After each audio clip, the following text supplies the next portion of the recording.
tentang orang yang kita muliakan di dunia.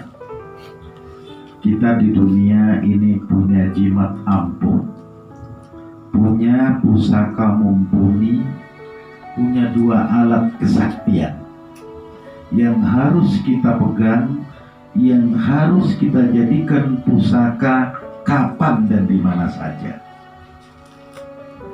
Pertama adalah orang tua kita.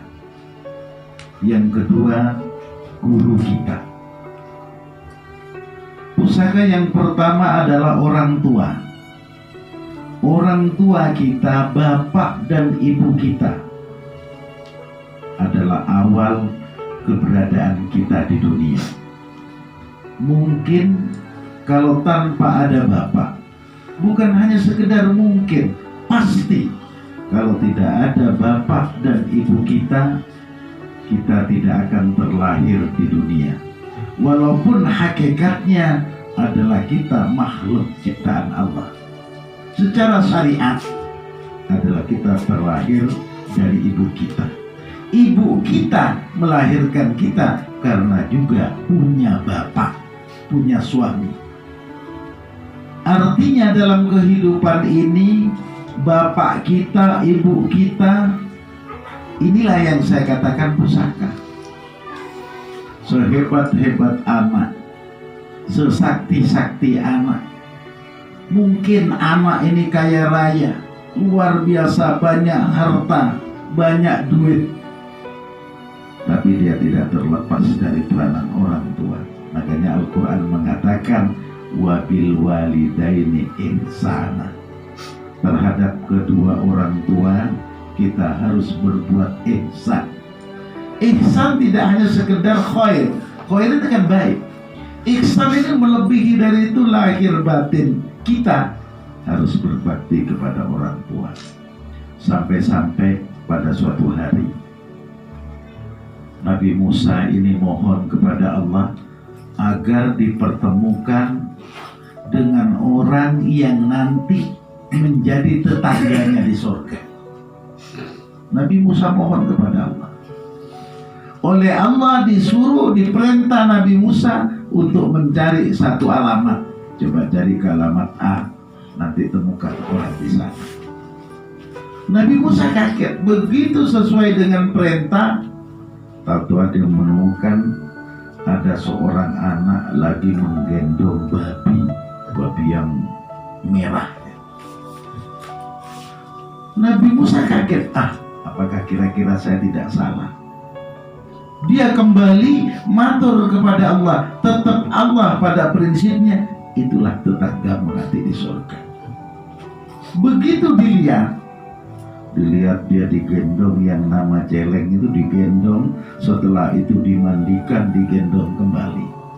Nabi Musa heran, dia nanya, "Kisana, sampean kok saya perhatikan melakukan hal yang macam itu dari awal, apakah tidak jijik?" Tidak. Apakah sampean tidak ada rasa bagaimana risih? Oh tidak. Kenapa kok terjadi macam ini? Apa yang sampean lakukan apakah tidak melanggar syariat? Ini dalam konsep ajarannya pada waktu itu. Oh tidak. Kenapa saya melakukan ini? Ini adalah orang tua saya. Saya memelihara dua babi ini adalah bapak dan ibu saya yang dikutuk oleh Allah. Walaupun ini sudah dikutuk oleh Allah, tapi ini adalah orang tua saya. Ini adalah bapak dan ibu saya. Walaupun bagaimana kondisi dan keadaannya, akan tetap saya muliakan. Orang tua dalam kondisi dikutuk menjadi babi, anak masih tetap memuliakan. Apalagi kondisi orang tua kita sehat, orang tua kita sudah tua, tetap wajib. Karena apa? Karena kualitas seorang anak ditentukan dari baktinya kepada orang tua. Ini penting. Jangan kita ikut masbru, pengajian aktif, ke pesantren rajin, bacaan-bacaan masbru ini diamalkan, belajar istiqomah, disuruh belanja, minta tolong orang tuanya kita bentak-bentak, ini tetap keliru. Nah di sini makanya orang semakin kita berupaya jadi orang baik, kita harus semakin berbakti kepada orang tua. Semakin dekat kepada pesantren, kita harus semakin cinta kepada bapak dan ibu kita, apapun yang terjadi. Kemudian gak lupa juga habis sholat maghrib kirim Fatihah kepada bapak ibu kita. Ini adalah rasa bakti kita kepada orang tua. Kalau datang dari masjid Jumat cari orang tua bapak ibu kita, cium tangannya. Ini tentunya adalah rasa bakti yang lahiriah nampak. Jangan ada gengsi, jangan ada merasa lebih atau memperkirakan orang tua saya salah kepada saya. Sesalah-salah orang tua kepada anak, tetap lebih mulia orang tuanya. Nah, makanya untuk mencari sebuah kemuliaan, muliakanlah orang tua. Kalau kita ingin rezeki kita lancar, barokah, kayak air bah mengalir, jangan lupa jadikan orang tua kita juga orang mulia, biar kemuliaan rezeki menimpa kepada kita. Ini keutamaannya.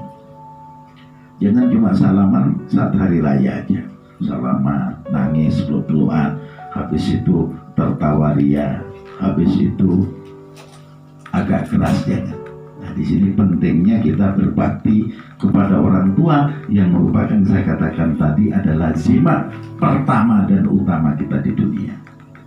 Jimat yang kedua atau pusaka yang kedua adalah guru.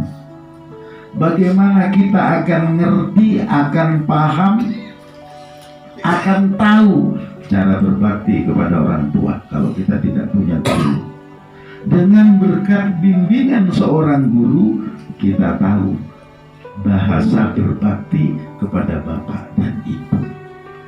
Kalau kita tidak punya guru, anggap santai, orang tua yang penting dihormati, selesai. Tapi karena dengan punya guru sebagai pusaka yang kedua, kita jadi paham rasa bakti kita kepada orang tua. Kita jadi mengerti bahwa seorang anak yang soleh, yang selalu mendoakan orang tuanya, ini dari guru. Guru-guru ini tentunya punya sanad, punya sambungan-sambungan yang nyambung sampai kepada Rasulullah Muhammad Sallallahu Alaihi Wasallam. Nah orang berguru ini kata Kiai Azaim, ini satu yakin, satu takdim. Ini Kiai Azaim memang mudah, tapi ini kan termasuk pondok besar. Pertama yakin, kalau orang sudah berguru, begitu dia memiliki itu dianggap sebagai guru, dia harus yakin. Kalau sudah A dikatakan, ya A laksanakan. Nah jangan kayak zaman sekarang, disuruh A, nanti B, besok C, akhirnya mencelamin C. Harus acek, istiqomah adik. Nah begitu dengan guru kita yakin, apa yang diomongkan kita yakini, apa yang disampaikan kita yakini, kekuatan kuat. Kalau disuruh jangan melakukan itu, jangan kita laksanakan. Kalau sudah dilarang, ya kita stop. Yang kedua harus takdim. Nah ini ada penghormatan. Karena keyakinan ini seiring dengan takdimnya juga. Kita yakin kepada guru, tapi rasa hormat tidak ada, rasa penghormatan, rasa takdim ini tidak ada. Ini resiko. Ilmunya tidak akan manfaat, ilmunya tidak ada, akan barokah. Nah kalau disimpulkan yang kedua, kita hidup ingin barokah yang meluap, ingin barokah yang luar biasa, muliakan orang tua kita, muliakan guru kita. Ini sumber barokah. Nah kalau sudah barokah ini dilaksanakan, Pak, insya Allah hidup kita akan senang, akan bahagia. Dalam kondisi yang serba susah, kita akan tetap menjadi manusia yang barokah, menjadi manusia yang baik di dunia hingga akhirat kelak tentunya. Terima kasih. Wassalamualaikum warahmatullahi wabarakatuh.